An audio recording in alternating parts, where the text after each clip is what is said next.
Hello, my name is Luna, and for this assignment, I want to discuss ADHD. This is merely a synopsis for families to get an understanding of what ADHD is, which will be the topics I cover for today. So I will discuss what is ADHD, what does it mean to have a child or a family member with ADHD. I'll overview some diagnostic criteria as well as some common characteristics, and then I want to transition into talking about how we can support ADHD learners in the classroom. Namely, what are some accommodations that we can provide in the learning environment as well as in our instructional approach. So, for starters, a definition of ADHD. It stands for Attention Deficit Hyperactivity Disorder. It is a neurodevelopmental condition that represents a difference in neural pathways. It is the way our brain makes connections, notably in the prefrontal cortex. So, it is a part of the natural diversity that exists among humans, so no two brains are identical for anyone. And for people with ADHD, it specifically means that they have differences in attention, impulse control, and physiological arousal, which refers to kind of our general reactivity to the environment. Some other relevant information to keep in mind about ADHD is that under IDA, it is classified as other health impairment. So for them, it specifically means that they have a focus on heightened alertness to other stimuli besides the learning environment specifically. So this kind of means that for ADHD and other health impairment, this means that it has to be chronic or due to some pre-existing condition, and it typically has an adverse reaction or an adverse effect on their academic performance. So that is what it would be classified for IDA. Additionally, ADHD is often hereditary. So maybe some of the symptoms or the things that I've outlined or will outline will resonate with you as a family member. Additionally, it tends to co-occur with other categories of disability, and it's a relatively common diagnosis. There's around 6 million children ages 3 to 17 in the US that hold a diagnosis. Additionally, ADHD has two primary categories, which is inattention, trouble retaining focus, and hyperactivity, energy and emotion regulation. So it's possible for a person with ADHD to maybe just have inattention or to just have hyperactivity, but it's also super common for people to have a combined type, which is both inattention and hyperactivity as part of the condition. Some common characteristics is emotion regulation. So this means for ADHD individuals, they might have differences in how they manage their emotions and how they respond to various situations emotionally. So this might mean that they experience emotions more intensely and they might be more prone to having outbursts. Additionally, they'll have differences in sensory processing. So this can be either hyper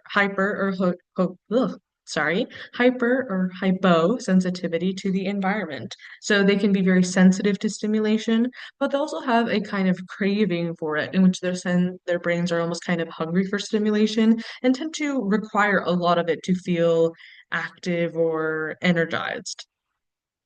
Additionally, many ADHD individuals might have issues with executive function. So, what this is broadly is the kind of skills that help us to develop and work towards completing tasks and goals. So, many ADHD individuals often have underdeveloped neural pathways that impact these skills.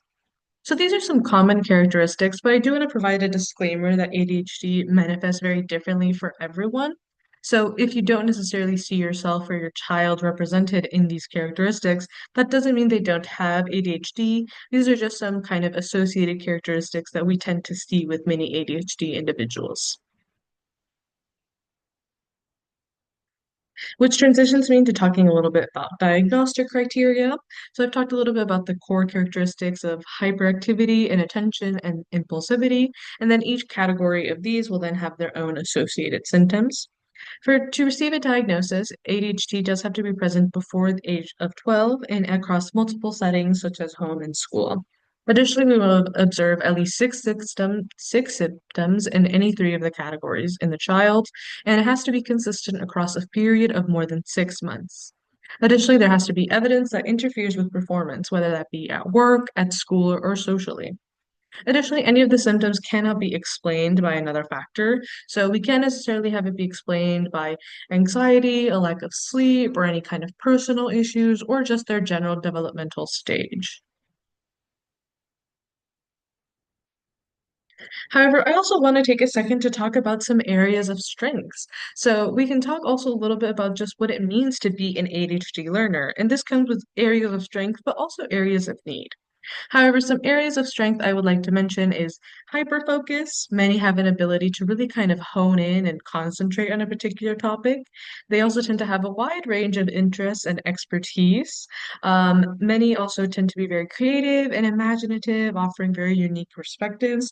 And many ADHD learners also have very abundant energy. They're very enthusiastic and particularly about their interests. And this energy can then be channeled into other subjects. So ADHD doesn't necessarily have to just represent disadvantages. There are many advantages as well to being an ADHD individual and offering many kind of unique perspectives and ideas to what it means to be a student.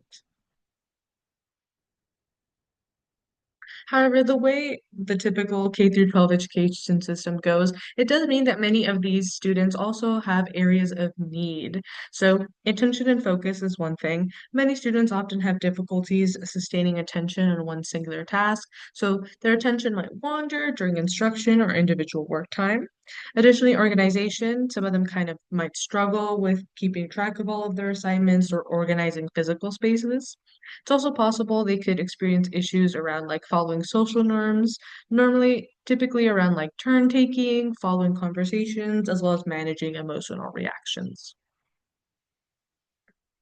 However, for all of these areas, we also have plenty of like accommodations to keep in mind. So I just want to offer a handful of few, such as like verbal and visual technology aids, breaking down tasks into single step directions, or providing time for them to visit a supporting adult while at school.